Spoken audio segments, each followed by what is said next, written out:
Halo teman-teman, kembali dengan saya Bung Ropan di Rai Soccer TV. Saat ini saya akan membicarakan tentang Die Mannschaft, tim Panzer Jerman. Apakah Jerman berpeluang untuk bisa terus melaju keluar dari fase grup mereka di grup E dan bisa melangkah ke babak 16 besar, 8 besar, semifinal bahkan ke final dan juara? Ini masih menjadi tanda tanya besar. Nah, pada Kamis subuh, Jerman itu di bawah Hansi Flick sebagai pelatih bertanding atau melakukan uji coba melawan Oman. Dan saya melihat ini tim sulit. Kalau bermain seperti lawan Oman dan hanya menang dengan 1-0, itu pun hanya karena kesalahan pemain Oman, ya, Al-Habsyi, sebelum diambil oleh Kai Havertz, dan Kai Havertz menyodorkan umpan terhadap pemain debutan Niklas Füllkrug, pemain dari Werder Bremen ini yang mencetak gol satu-satunya Jerman, dan ini menjadi gol internasional pertama dia ketika pertama kali dimainkan oleh Hansi Flick di babak kedua menggantikan pemain muda, ya, Joshua Moukoko dari Borussia Dortmund. Dan kalau melihat performa Jerman ini, saya meragukan sekali Jerman untuk bisa melangkah sejauh sampai ke semifinal. Lolos dari grup aja udah bagus, ya. Bermain melawan Oman tidak menampilkan permainan Jerman yang sebenarnya, ya. Seakan-akan mereka seperti berlatih saja, ya. Penguasaan bola yang tinggi bahkan sampai 82%. Ada 18 tembakan, 7 on target. Namun semua itu saya pikir menjadi sia-sia, ya. Karena hanya 1 gol dengan memanfaatkan kesalahan pemain belakang Oman. Itu yang membuat saya mengatakan di sini ragu. Saya menyaksikan bahwa mereka ini bisa menjadi juara dunia. Ini terlalu tinggi angan-angan kalau mereka bisa menjadi juara dunia. Karena saya bisa mengatakan lolos aja dari grup, ya, di mana di sana ada Spanyol, ada Jepang, ada Costa Rica. Ini sudah luar biasa kalau melihat dari performa mereka melawan Oman. Nah, semoga saja ini hanya sebuah uji coba dan Hansi Flick bisa mengambil hikmah dari pertandingan melawan Oman. Banyak evaluasi yang dia akan lakukan sebelum bertanding melawan Jepang pada tanggal 23 November yang akan datang, dan ini pertandingan yang menentukan bagi Jerman di laga awal mereka. Jangan sampai terulang lagi pada 2018 di Rusia, ketika mereka bertanding pertama kali melawan Meksiko dan mereka kalah dengan 1-0. Membuat pemain-pemain Jerman tuh secara mental itu ambruk.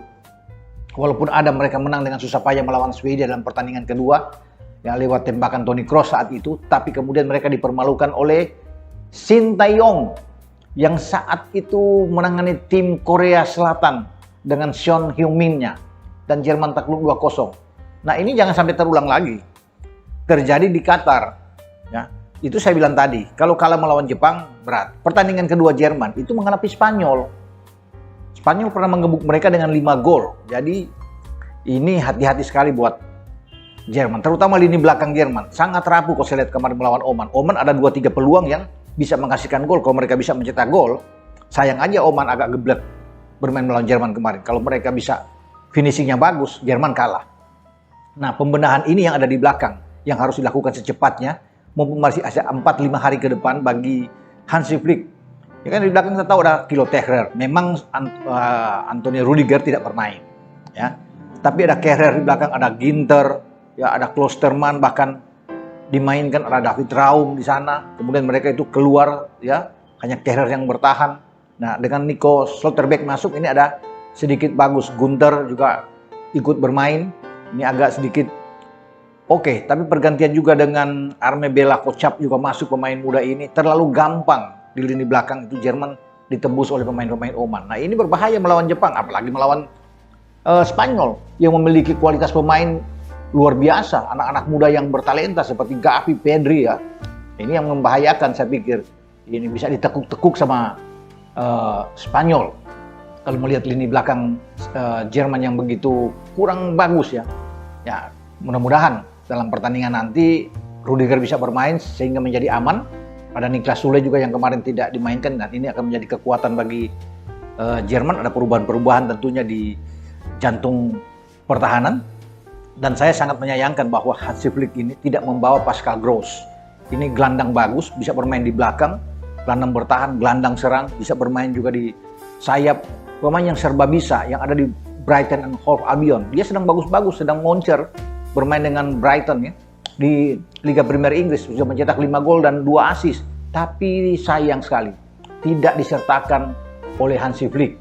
Justru yang dibawa adalah Klosterman. Ya, saya pikir masih di bawah Pascal Gross kalau bicara soal performa ya. Bahkan dengan seorang Jonas Hofmann pun yang main kemarin tuh saya pikir kurang begitu bagus kalau melihat compare dengan Pascal Gross. Nah, dengan cederanya dua anak muda yang hebat seperti Florian Wirtz juga ini sangat disayangkan tidak dibawa. Florian Neuhaus juga mengalami hal yang sama. Kalau dua pemain ini ada, ini akan jauh lebih bagus. Memang gelandang-gelandang Jerman kalau bisa dilihat ya sebenarnya ini oke, ada Leon Goretzka, tapi kemarin juga bermain ya sosok aja lah, biasa-biasa. Ilkay Gundogan ya, kemudian Kimmich masuk mungkin agak lebih baik di babak kedua melawan Oman.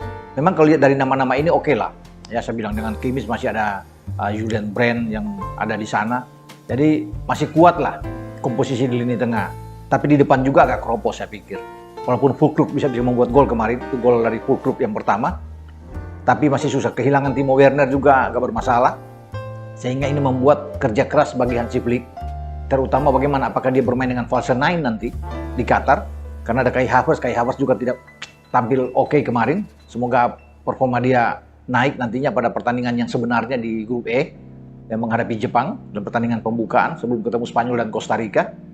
Juga Sergei Gnabry kemarin tidak main, malah Leroy Sané yang bermain. Muller juga tidak ada kemarin. Nah, kalau pemain nama-nama ini ada, misalnya Muller bugar, Gnabry ada, ini akan jauh lebih bagus. Dengan Havertz tentunya performanya lebih ditingkatkan dengan menempatkan pemain nomor 9, Niklas Füllkrug ya, taruh di depan. Saya pikir ini akan jauh lebih bagus dibandingkan dengan pemain muda seperti Moukoko ya. Mungkin dia masih demam panggung karena ini pemain termuda di Piala Dunia ini yang baru mengawali debut juga kemarin bersama dengan timnas Jerman. Tapi Niklas Füllkrug yang sudah membuat 10 gol dan 2 assist bersama dengan Bremen di Bundesliga, ini bisa termotivasi terus ketika dia membuat gol kemarin, gol pertama dia, harus dipasang oleh Hansi Flick. Dan ada pemain seperti dia, oke, di depan, agak menakutkan juga bagi lini belakang lawan. Nah, kita akan tunggu bagaimana Flick ya melakukan evaluasi, kemudian menempatkan starting 11 terbaik saat pertandingan yang sebenarnya mereka bertarung melawan Jepang, Spanyol, dan Costa Rica. Jadi semoga Jerman ini terus bisa melangkah maju ke babak knockout atau kepada 8 final. Itu dulu yang pertama. Saya nggak akan berbicara di perempat final, semifinal, apalagi final dan juara. Kalau mau lihat permainan mereka tidak ada determinasi yang bagus, miskin kreativitas di depan pemain-pemainnya. Ya, apakah mereka hati-hati dan takut cedera? Itu yang mungkin bisa saja terjadi. Oke, sampai di sini pembahasan saya dengan tim Panzer Jerman. Dan ingat, bola itu bulat. Giring terus!